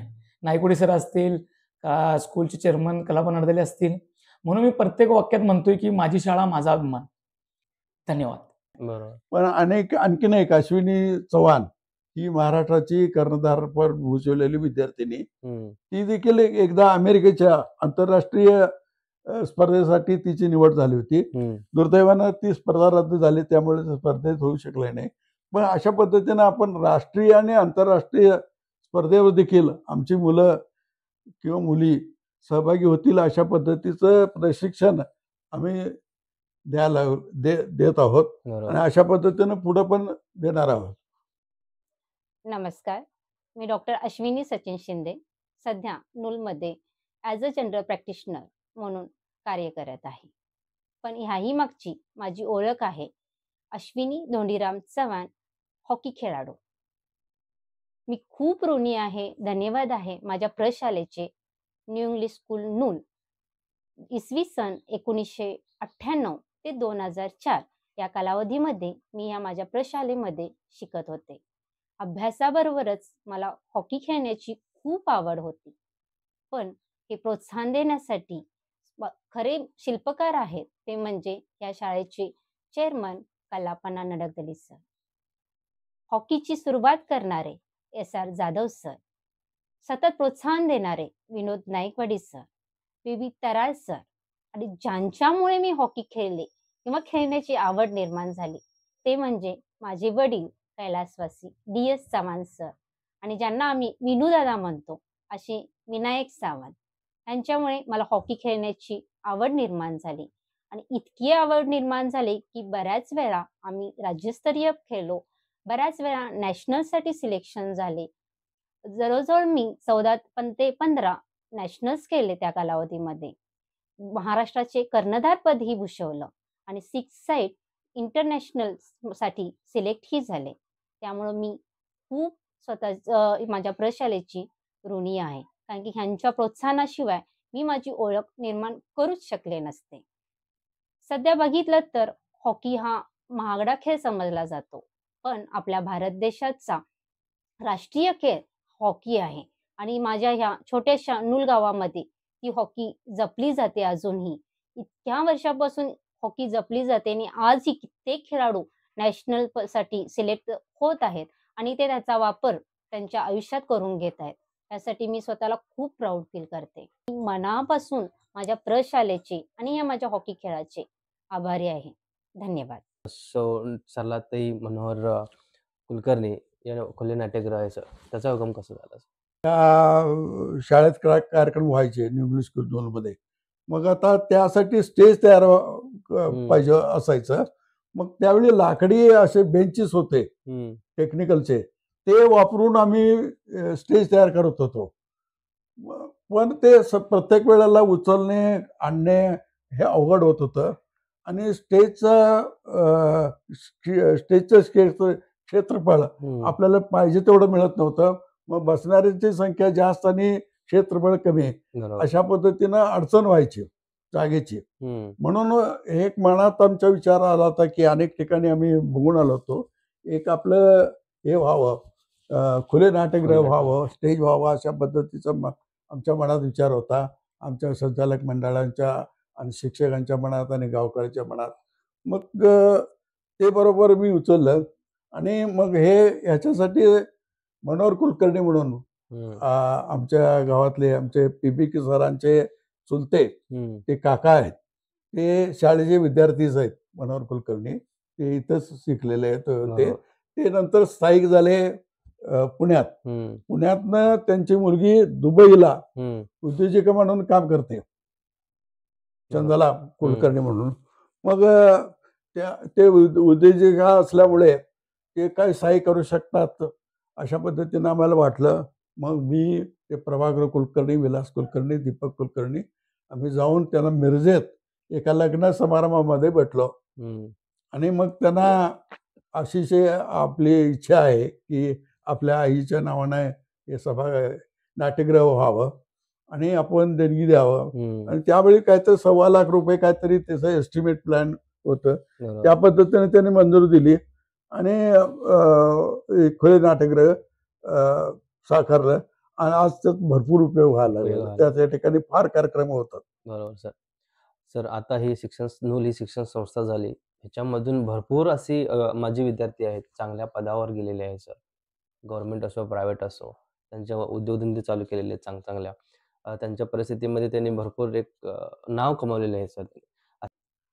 नमस्कार, मी LS पाच्छापुरे, सेवानिवृत्त शिक्षणाधिकारी. मी न्यू इंग्लिश स्कूल नूल या शाळेचा माजी विद्यार्थी आहे. सध्याची Indira Devi Jadhav high school and junior college हे आमचं न्यू इंग्लिश स्कूल नूल या नावाने आमची शाळा. 1975 साली आम्ही 8वीमध्ये या शाळेत प्रवेश घेतला. माझ्या घरची परिस्थिती अत्यंत गरिबीची होती, तर मला त्यावेळचे SR जाधव सर, चुंगडे सर आणि DG सावंत सर अशा अनेक शिक्षकांनी मला अतिशय मोलाची मदत केली. पाठ्यपुस्तकं दिली, या शाळेतली पेनमधली शाईसुद्धा शाळेतनं मला दिली, वह्या पुस्तकं दिली, शिक्षणाचा खर्च दिला आणि त्याचा एक सन्मान ठेवून मी शाळेमध्ये सातत्याने पहिल्या दुसऱ्या क्रमांकाने उत्तीर्ण होत गेलो. शाळेमध्ये आम्ही प्रवेश 1975 साली जेव्हा आलो तेव्हा पहिल्यांदा शाळेमध्ये हॉकीची स्टिक आली, SR जाधव सरांनी आणली. आज तीच हॉकीची स्टिक राज्य आणि राष्ट्रीय पातळीवर शाळेचे विद्यार्थी यश मिळवत आहेत. इतकी उत्तुंग प्रगती हॉकीमध्ये शाळेनं केलेली आहे. न्यू इंग्लिश स्कूल नूल ही आमची शाळा हॉकीच्या बाबतीत राष्ट्रीय स्तरावर नावाजलेली शाळा आहे. आमची ही शाळा या पंचक्रोशीतली अत्यंत मोठी शाळा आणि अत्यंत गुणवत्तापूर्ण शिक्षण देणारी शाळा म्हणून नावाजलेली शाळा आहे. आमच्या शाळेतील सगळे शिक्षक, स्टाफ अतिशय मेहनती आणि प्रामाणिकपणे काम करणारे असे आहेत आणि शाळेचा यशाची कमान आहे ती अत्यंत दिवसेंदिवस वाढतच चाललेली आहे. तर अशीच शाळेची प्रगती व्हावी अशी माझी विद्यार्थी म्हणून माझी मनीषा आहे. नमस्कार. 12वीपर्यंत ठीक होतं, आर्ट्स झाला, कॉमर्स झाला, 10वीपर्यंत शिक्षण होता. तरी कल्लापना नडगदल्ली आणि संचालक मंडळांना कसा सुचला सर ते की आपल्या भागात पण सायन्सचा विभाग पाहिजे? मग आत्ताच्या चेअरमन कल्लापना नडगदल्ली वगैरे संचालक माझ्या सकट सगळ्यांना की आपल्याला असं दिसलं की गडिंग्लजला सायन्स शिकण्यासाठी ह्या मुली पहाटे उठून लवकरात लवकर काम करून त्यांना गडिंग्लज गाठायचं आणि गडिंग्लजहून केव्हा सुटेल त्यावेळेला यायचं. म्हणजे जाताना एक 12 किलोमीटरचा प्रवास, येताना 12 किलोमीटरचा प्रवास, म्हणजे 24 तासाचा प्रवास आणि बस ज्यावेळी येईल त्यावेळी रिटर्न यायचं. म्हणजे जाण्या येण्याचा आणि गर्दीचा त्रास त्यांना सहन करून ते मुलं जातात. बरोबर. एकेका बसमध्ये 100 लोकांना आता ते घेऊन प्रवास करायला लागते.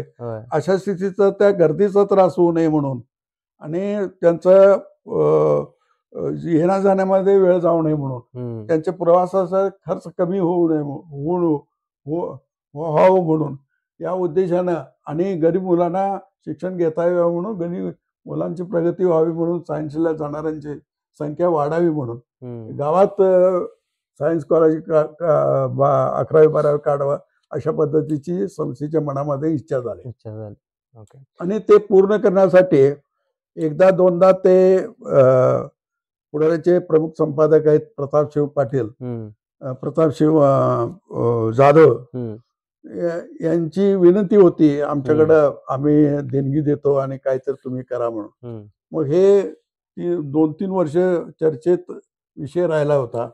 अंतिमतः त्याला मसुदा तयार झाला आणि ते संपूर्ण बिल्डिंग बांधून द्यायला तयार झाले आणि आम्ही शिक्षण 11वी 12वीची मान्यता आणली आणि 1917ला ते सायन्स ही चालू झाली. सर आता सायन्स विभाग तुम्ही सर्व चालू केलेला आहे, बरोबर आहे, पण माझ्या माहितीप्रमाणे ते विनामूल्य आहे सर. ते कसं चालवायचं? विनामूल्य नाही, आता स्वयंअर्थ सहायता हा, स्वयंअर्थ म्हणजे सहायता. स्वतः ते खर्च करणे. हा, स्वतः स्वतः म्हणजे संस्थेच्या पैशातनं ते चालू आहे. संस्थेने मिळवलेल्या पैशातनं ते खर्च करायचे. स्वयं अर्थसहाय्यता म्हणून आहे. सर त्याच्यासाठी अनुदान मिळवण्यासाठी काय करता येईल का? अनुदानात त्याला मिळत नाही. हम्म. ते बदलून विना अनुदान ते अशा पद्धतीच्या स्वरूपात रूपांतर करावं लागेल हम्म. आणि ते मग ते अनुदानित आणता येईल. हा. नमस्कार. शिक्षण प्रसारक मंडळ नूल संचलित Indira Devi Jadhav new English school व ज्युनियर विभाग आर्ट्स कॉमर्स सायन्स यामध्ये सायन्स विषयामध्ये मी बायोलॉजी या विषयामध्ये अध्यापनाचं काम करते. गेली 20 वर्ष मी ज्युनियर आणि सिनियर विभागामध्ये काम केलेलं आहे आणि 2017 पासून या संस्थेमध्ये ज्युनियर विभागामध्ये मी काम करते. तर पूर्व भागातील सर्वच मुलांची सोय चांगल्या पद्धतीने व्हावी, त्यांना शिक्षणाच्या संधी उपलब्ध व्हाव्यात.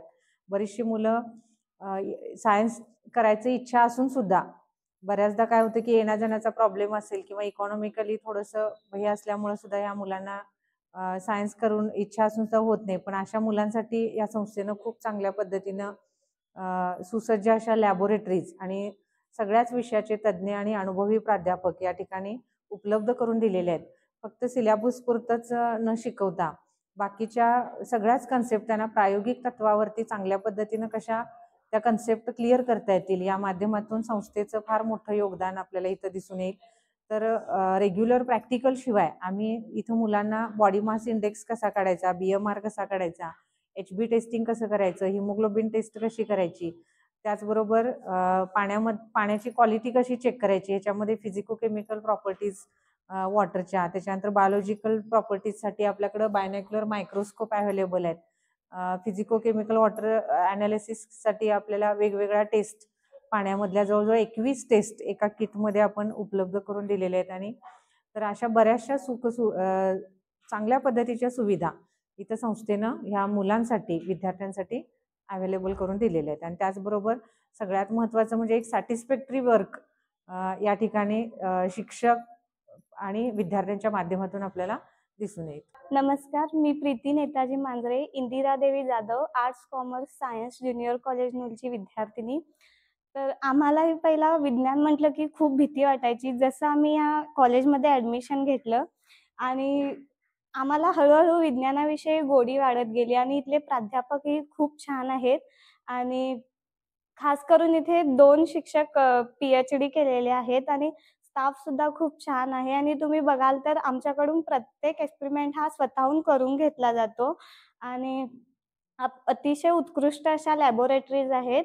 शिक्षण घेतल्यामुळे आमचा टाइम सुद्धा वाचतो आणि तिथली येण्या जाण्याचा खर्च, टाइम हे सगळं वाचतं आणि IT ची उत्कृष्ट असे शिक्षक आणि लॅब सुद्धा अवेलेबल आहे. गडिंग्लज 15 किलोमीटर असल्यामुळे आणि मध्यवर्ती विभागातील विद्यार्थ्यांना गडिंग्लज 25 किलोमीटर असल्यामुळे हे मध्यवर्ती असं कॉलेज स्थापन झालेलं आहे. त्यामुळे वेळ आणि पैसा हे दोन्हीही वाचतं.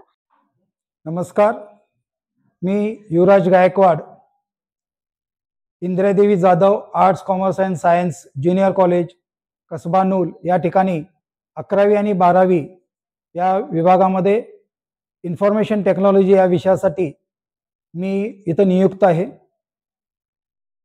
2015 सालापासून या ठिकाणी पहिल्यांदा ICT लॅब या नावाने या ठिकाणी कॉम्प्युटर लॅब सुरू झाली. त्यावेळेला 10 कॉम्प्युटर्स होते. त्यानंतर जेव्हा 2017 साली सायन्सला परवानगी मिळाली आणि 11वी 12वी ज्युनियर कॉलेज सायन्स सुरू झालं, तेव्हापासून या ठिकाणी जवळजवळ 25 कॉम्प्युटरची लॅब या ठिकाणी उभारण्याचं ठरवलं गेलं. त्यानंतर बेसिक माहिती जी इन्फॉर्मेशन टेक्नॉलॉजीमध्ये कॉम्प्युटरची आहे तर ती माहिती या नवीन पिढीला मिळणं गरजेचं आहे आणि त्यानुसार संस्थेनं निर्णय घेतला की या ठिकाणी सायन्सला जे विद्यार्थी येतील त्या सर्वांना IT हा विषय कंपल्सरी ठेवलेला आहे आणि त्यामुळं IT या विषयाची सुरुवात ही 2017 सालापासून झालेली आहे. शिक्षण तपस्वी अखेर 9 ऑगस्ट 1988 साली त्यांचा अखेरचा श्वास. तर त्याच्याबद्दल तुम्ही काय सांगू शकता? तुम्हाला किती धक्का वाटला खरं असेल? तर कसं आहे की 1972ला जागा मिळाल्यापासून हं. त्या इमारती पूर्ण होईपर्यंत जी धडपड इस्रोपानं दाखवली, हं. मग त्याच्यामध्ये ते स्वतः भोवती फिरणे, ते घाण्याभोवती फिरणे, नंतर स्वतः दगड पारखून घेणे, स्वतः दगड उचलणे, स्वतः त्या गवंड्याला मदत करणे, स्वतः ते खापरी बसवत असताना त्याला मदत करणे आणि एवढं होऊन देखील संकेश्वर ते नूरला कोणत्याही प्रकारचं वाहनाची मदत न मिळता ते स्वतः चालत यायचे संकेश्वरहून नूरला. मध्ये हिटणीत आंघोळ करायचे. गावासाठी ते ह्याच्यातनं संकेश्वरातनं नूरला यायचे, संकेश्वरातनं ते ह्याला जायचे ह्याच्या बिल्डिंगसाठी, कौलिकाच्या बिल्डिंगसाठी 30 किलोमीटर अंतरावर. कधी सायकलनं जात होते, कधी एसटीनं जात होते, कधी चालत जात होते. अशा पद्धतीचं श्रम घेतलंय. त्यामुळे हे दोन्ही ठिकाणी इमारत बांधत असताना एवढं मोठं काम त्यांनी केलं. म्हणून हे सगळ्यांच्या मनामध्ये, पालकांच्यात, शिक्षकांच्यात, सगळ्या संचालकांच्यात हृदय करून बसले. अशी मोठी व्यक्ती अचानक आजारी पडते आणि अचानक त्यांचं निधन झाल्यानंतर त्या दिवसाचा जो धक्का सगळ्यांना बसला होता. आमचा सगळा समूह शिक्षकांचा सगळे आपण परत ते गावाकडे न जाता आम्ही त्यांच्यामार्फत मी पण संकेश्वर गेलो. तिथं पार्थिवाचं दर्शन घेतलं, त्यांना नमस्कार केला आणि ते अख्खी रात्र तिथं घालवले. आणि तिथं सकाळी उठून मृतदेह आपण नूल गावामध्ये आणलं आणि त्यांच्या यथोचित अशा पद्धतीची मिरवणूक अंत्ययात्रा काढली आणि त्यांचं काम बघता त्यांचं चिरंतन स्मरण राहावं म्हणून त्या शाळेच्या आवरणातच त्यांना तिथं समाधी मिळाली. Okay sir. सर नूल हे गाव शिक्षणासाठी फार महत्त्व देते सर, फार महत्त्व देते. नूल गावकऱ्यांचं सर किती सपोर्ट होता त्यावेळेस? पूर्ण गाव, अख्खं गाव आपल्याला सपोर्टेला होतं. त्यामुळे ती इमारत होऊ शकली. धन्यवाद सर. आता आपण एंडिंगला येतो आहोत. सर विद्यार्थ्याच्या शैक्षणिक प्रगतीसाठी आणि शाळेच्या विकासासाठी कोणती धोरणं आहेत सर पुढे? एक बघा, शाळेचं म्हणजे गव्हर्नमेंटच्या नॉर्मच्या उद्देशाप्रमाणे सर्टिफिकेट मिळवणे हा एक उद्देश आहे. म्हणजे SSC म्हणजे 10वीचं SSC सर्टिफिकेट, 12वीचं सर्टिफिकेट हे मिळवण्याचा उद्देश आहे. म्हणजे बोर्ड परीक्षा घेते, ते उत्तीर्ण झाले किंवा पास झाले की त्यांना हे देते म्हणजे प्रमाणपत्र आणि त्याद्वारे त्यांना पुढचा प्रवेश मिळतो, त्यांचं पुढचं शिक्षण होतंय. हे तर उद्दिष्ट झालं. ह्याच्यासाठी पाठ्यपुस्तक आहे, सिलेबस आहे, हे सगळं आहे. मग ह्याला पूरक म्हणून शासनानं अनेक गोष्टी केलेल्या आहेत. म्हणजे त्या शाळेची प्रगती व्हावी, विद्यार्थ्यांची प्रगती व्हावी, विकास व्हावा या दृष्टिकोनात काय काय आहे. स्कॉलरशिप परीक्षा आहेत, ते 5वीला आहे, 8वीला आहे, 7वीला आहे वगैरे जे परीक्षा आहेत. त्यानंतर नॅशनल टॅलेंट परीक्षा आहेत, ते MNS परीक्षा आहेत, नवोदय विद्यालय परीक्षा आहे आणि विविध एंट्रन्स परीक्षा आहेत. अशा पद्धतीचे ज्या परीक्षा आहेत त्याची तयारी तरी आमचे शिक्षक करून घेतातच, ते घेत राहिलेले. पण ह्या व्यतिरिक्त आणखीन मुलांना पुढच्या दृष्टिकोनातनं त्याची सोय व्हावी म्हणून अनेक कोचिंग क्लासेस निघायला लागले, व्यापारी तत्वावर निघायला लागले. पण व्यापारी तत्वावर निघालेल्या कोचिंग क्लासमध्ये गरीब विद्यार्थ्यांना प्रवेश मिळत नाही, ती फी त्यांना परवडत नाही. म्हणून आपला विचार असा आहे की आपल्या शाळेतल्या शिक्षकाने ते गव्हर्नमेंटनं नेमून दिलेलं अभ्यास तरी अध्यापन तरी त्यांनी करावंच. त्याशिवाय ह्या ज्या बाह्य परीक्षा आहेत, या अंतर्गत सोडून बाह्य परीक्षा आहेत, म्हणजे स्कॉलरशिप सारख्या परीक्षा, शिष्यवृत्ती ज्या परीक्षा आहेत या परीक्षा किंवा नॅशनल टॅलेंट परीक्षा, या नवोदय, ह्या सगळ्या परीक्षांचा तयारी करण्यासाठी वेगळे क्लासेस घ्यावेत आणि घेत आहेत.